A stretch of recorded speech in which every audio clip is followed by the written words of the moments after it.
Dedicado a encauzar aquellos malos actos, Gandhi fue tremendamente ingenuo en la manera de comportarse en la política.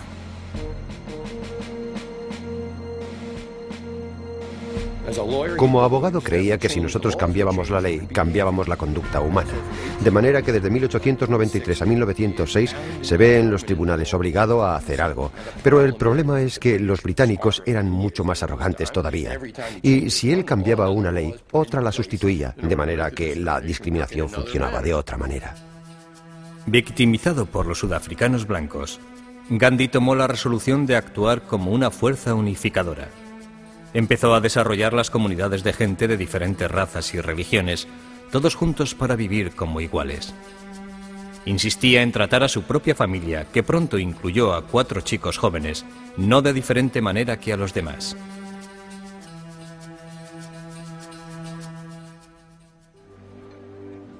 A pesar de su adjuración de la opresión británica, hasta 1906 Gandhi se consideró a sí mismo como un fiel miembro del imperio, incluso cantando Dios salve a la reina y enseñándolo a sus hijos. Tan leal, de hecho, que cumplió el servicio como camillero para las tropas británicas en la guerra de los Boers y en el levantamiento de los zulúes en 1906. Realmente fue la experiencia en la guerra zulú la que le llevó muy cerca de la violencia inhumana, porque fue justo entonces cuando cayó en la cuenta de que aquella guerra no era simplemente una guerra entre 2 pueblos, sino que era una auténtica masacre. Recordaba cómo las armas británicas mataron a los zulúes armados con lanzas. Vio el placer que los soldados sentían al matar y recogió los cuerpos de los muertos y de los heridos que habían sido abandonados para que muriesen en su agonía. Empieza a pensar que los zulúes son dominados de esa manera por los británicos. ¿Qué es lo que significa la dominación? Cuando piensa en su propia dominación, en su familia, y particularmente de su esposa, él se había casado a los 13 años y había sido a veces lo que él llamaba un marido cruel, celoso y dominante. Y es fascinante el modo de pensar que le había sugerido la revuelta zulú, al ver cómo los británicos dominaban a los zulúes. Y eso se lo aplica a él mismo. ¿Hasta qué punto yo soy culpable de este tipo de conducta dominadora en mi propio matrimonio y en mi relación con Kasturba? De acuerdo con la tradición hindú, es el hombre ideal que ha conquistado su sexualidad y que logra una inocencia como si fuera un niño. Solo dominando sus propios deseos, Gandhi decidió que era la mejor manera de servir a la humanidad. A los 37 años, hizo el voto hindú de Brahmacharya, es decir, celibato perpetuo.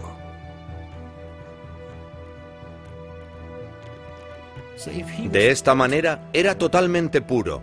Si no había impureza, no habría violencia ni tampoco agresividad en su entorno.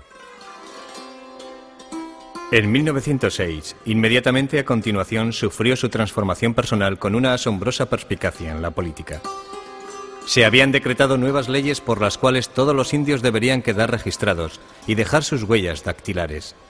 Dichas leyes incluían el que las mujeres indias tenían que desnudarse para que la policía blanca pudiera marcar los cuerpos de tal forma que los números quedasen registrados. Irritados, unos 3.000 indios se reunieron en Johannesburgo para planificar una campaña de acción.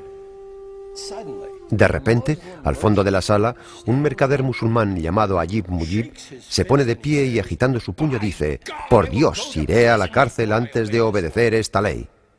Gandhi antes no había pensado en aquello, no había pensado en ir a la cárcel, pero instintivamente supo que esa era la manera de actuar. Se levanta y dice: «Haremos un voto a Dios, porque iremos a la cárcel y estaremos allí hasta que retiren esta ley».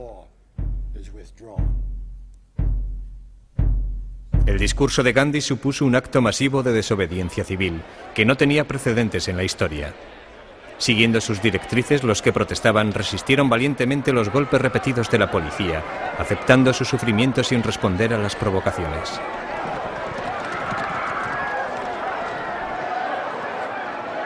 Por primera vez en su vida, cayó en la cuenta de que cuando el corazón humano está cerrado, es imposible desarrollar la mente. Es inútil razonar con una persona cuyo corazón está lleno de ira. Si la razón no es suficiente, la violencia no sirve para nada. ¿Qué hacer entonces? En Sudáfrica descubre por primera vez el método de la resistencia no violenta. Te levantas contra tu represor, le dices que no vas a abandonar y también le aseguras de que no vas a responder al daño que te haga. Gandhi acuñó el término satyagraha para describir su concepto revolucionario, una combinación de dos palabras del sánscrito que significan verdad e ir detrás de. El objetivo de la no violencia era tan viejo como la filosofía humana, y lo que Gandhi pretendía era aplicar este ideal a las situaciones políticas concretas. Gandhi consideró que en orden a implantar la auténtica no violencia, lo primero que hay que hacer es poseer el espíritu de reconciliación mutua y desarrollarlo en tu propia mente. Sin eso, ¿cómo puedes apoyar la no violencia auténtica? En 1913, el general Jan Smuts, la marioneta inglesa en Sudáfrica, decretó unas leyes diciendo que los matrimonios hindúes y musulmanes eran inválidos. Y Gandhi aprovechó el momento para crear una revuelta mucho más grande.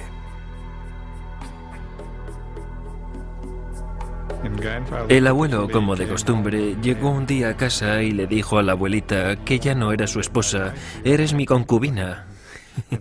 Ella se quedó alucinada y dijo, «¿De qué estás hablando?». Y él le explicó de que esto es una ley y así nuestro matrimonio no es reconocido y estamos viviendo juntos ilegalmente. Tradicionalmente, las mujeres indias estaban confinadas a vivir en la casa. Gandhi atacó tales costumbres como otra forma de opresión y llamó a las mujeres para que apoyaran y participaran en las responsabilidades públicas. En un golpe muy hábil había ayudado a emanciparse a millones y añadió una potente nueva arma en su arsenal.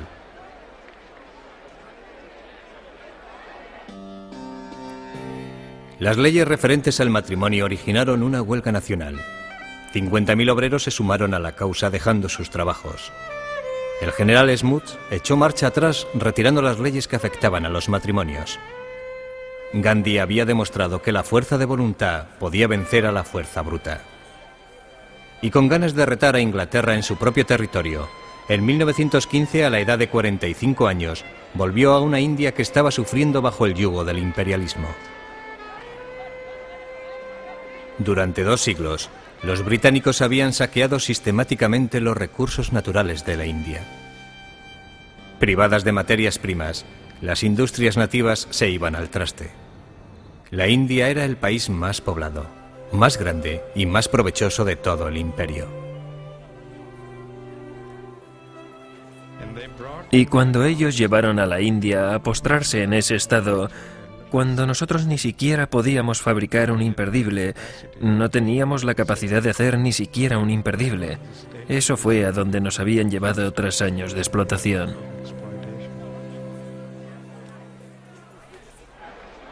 En 1915, 300 millones de indios estaban sometidos a 100.000 invasores ingleses. Nunca en la historia, tan pocos habían regido a tantos y desde tan lejos.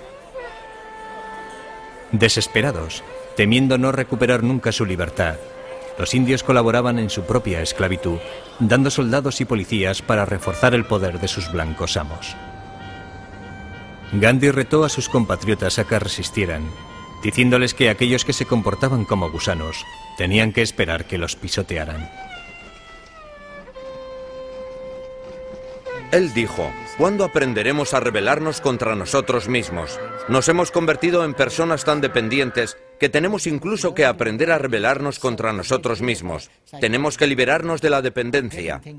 Nosotros no podemos rebelarnos contra el gobierno si no aprendemos antes a rebelarnos contra nosotros mismos.